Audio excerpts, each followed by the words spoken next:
Thank you. Thank you very much indeed. Extremely kind of you. Welcome to the show. Other things in life that get up your nose, that cause agitation and anger and lead to stress and anxiety. Little things. Do you know what I hate? Square drinking glasses. They really piss you off, don't they? You go,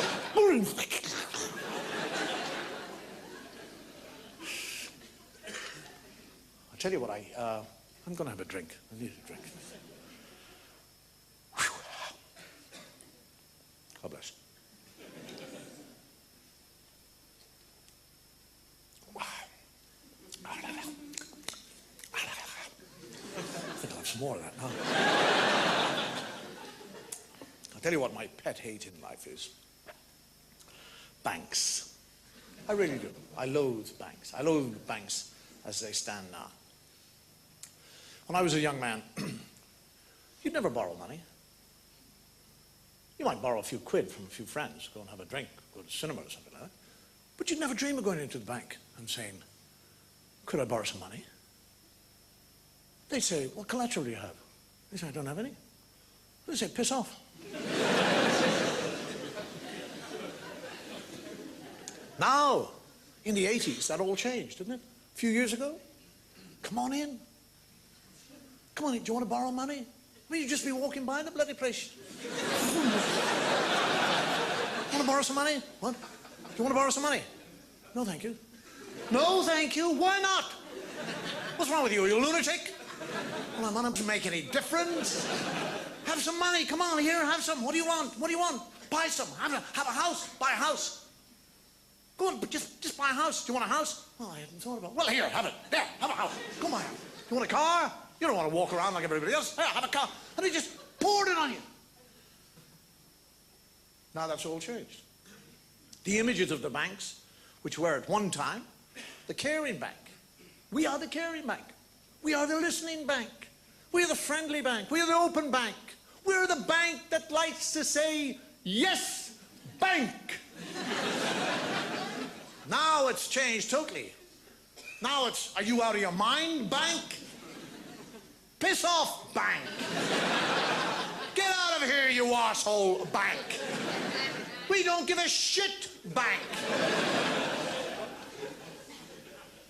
We're told that the economy of the high street depends on us, the people, spending our money. Now, to help the economy of the country, the banks arrange credit for us by letting us have credit cards. And we, to help the economy, take these credit cards and spend money that we don't have. And these bastards charge us for that. And we're grateful. Do you ever try to get in to see your bank manager? It's like getting into God. I'd like to see the bank manager. Oh, really? Yes, I would. And you talk like a sycophantic idiot. Oh, yeah, I know he's very busy. I know he's extremely busy and involved in financial matters, but I would be very grateful, please. And they're saying things to you. Is your fly open? You say, no. Should it be?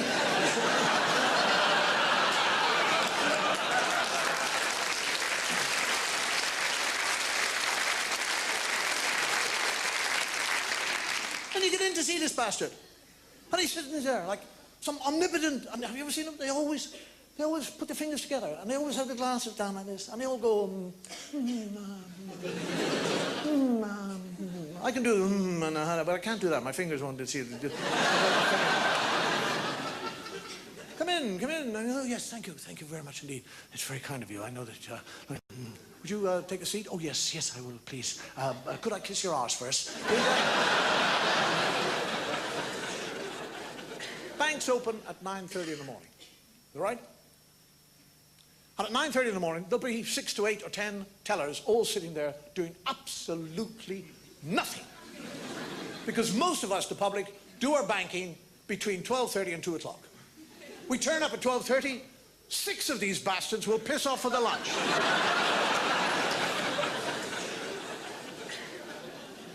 And I don't know about you, but when I have a choice of two queues, I cannot pick the right one. There's two queues there, there'll be 9 people in one queue, 5 people in the other queue, and I will not know which one to go for. And I'll be saying to myself, which queue should I go for? And the sensible me will be saying, don't be silly, David. Don't be silly. Go for the 5. 5 is less than 9. It's got to move quicker. So I go for the 5. And the 9 drops to 4 or 3 or something. And it's 6 against 3, so I run over to the 3. And the 5 goes to 2. And I run back again. And by the time I get back then, 3 other people have joined that little queue, and I'm going, where did you come from, you bastard? How did you get here? I spent a whole day in the bank, darting from one queue to another. And when I get to the top, they say we're closed. It's an extraordinary thing to be in a queue and watch it going down. And you're going, come on. It's a 3 against 2, 3 against 2. 3 against 2, good. 2 against 2, 2 against 2, good. We're catching up here. 2 against 2, 2 against 2, right. 2 against 1, 2 against 1. Oh, shit. 2 against 1, 2 against 1, 2 against 1 against 1. And I am always behind the one person who is banking for the third world. In cash. They bring out those bloody things, bags of coins.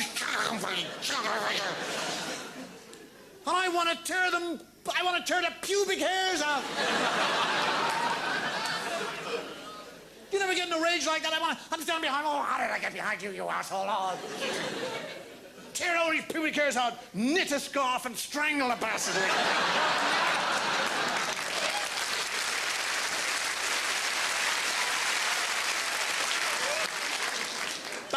Banks don't want you in the banks. Do you notice that? This is the involvement of banks over the years. They do not want you and I in the banks. We're cretins. They don't want to deal with us. Let those assholes go outside. They have dispensing machines. That's where they want you, outside. The rain, sleet, snow, howling northern winds, and we're standing there like a load of assholes. They're all in the central heating looking out. Look at those prats. Come on, have a look at these prats. Look at these prats. And what an ideal place for muggers. I mean, really, what a great place for muggers. If I was a mugger, that's where I'd go. I'd stand by the bank. There'd be a queue of muggers. Oh, I'm going to mug you in a moment. Oh, good. Yes, fine. How much are you taking out? I was thinking of taking out 40. We'll take out 60, okay? Thank you. And the American banks have actually introduced a queuing system, which is quite different. They have, in the middle of a bank, like an area which is like a corral. It's got ropes all around it. And a sign which says, enter here. And then there's little tracks where you go up, and you go down, and you go up, and you go down, and you go up, and you go down. And there's a sign that says, wait here to be serviced. And I think to myself, why do that? Why do 70 yards? Why just climb over the rope? So that's what I did. I just climbed over the rope. And this fellow with a big gun came over to me and says, what are you doing? I said, I'm just climbing back over the rope.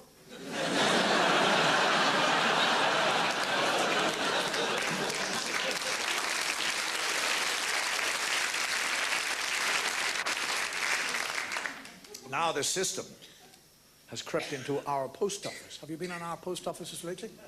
You have this great meandering queue of people, all wandering around, bored, brainless, zonked out, just going. There's music. They have a big television set. Have you noticed they have a big television set? To show you all how wonderful the post office, as you stand there getting older and older and older. They're showing you things like facelifts, nose jobs, beds that you can straighten your back on, all those things. And we're all wandering around. I've seen people go around the post office 3 or 4 times and not buy a stamp. They're just zonked all gone.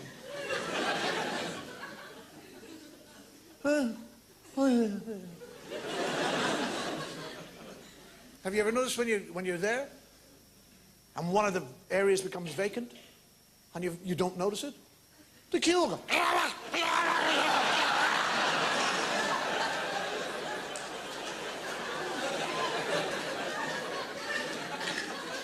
I don't like those big queues. I want individual queues.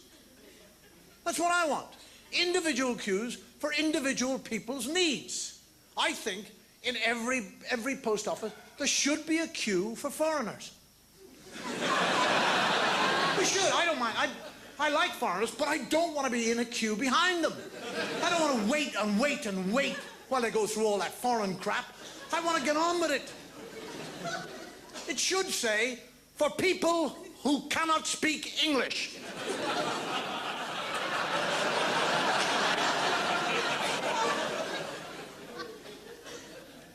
I get behind an Italian. And he's going, I wanna know how you say, you know what I mean. I'm thinking, oh, shit. If I had a pen here, I'd stick it in your head.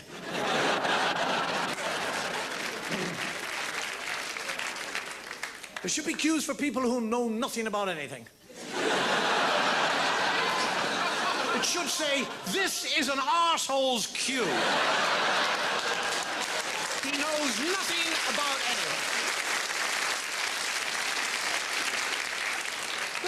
They're there, and I go, hey, do you think I should, parcel post, is it better parcel post by sea or maybe by air? Train, can I send a parcel post by train to France? No, I can't, can I? Oh, I could if the Channel Tunnel's open. Yeah, I suppose I could. Yeah, Jesus. Grannies. Do you ever get behind a granny in a queue? All grannies want to talk about is their grandchildren. That's all they have in life. Nobody has to ask them. They just volunteer all this crap information. Yes, I've got 3 grandchildren. New Zealand, yes, my daughter Sophie. She married this chappie called Roy. I didn't really like him, but she liked him, so I suppose I couldn't say anything about it. But they have 3 children. There's little Rodney. Rodney.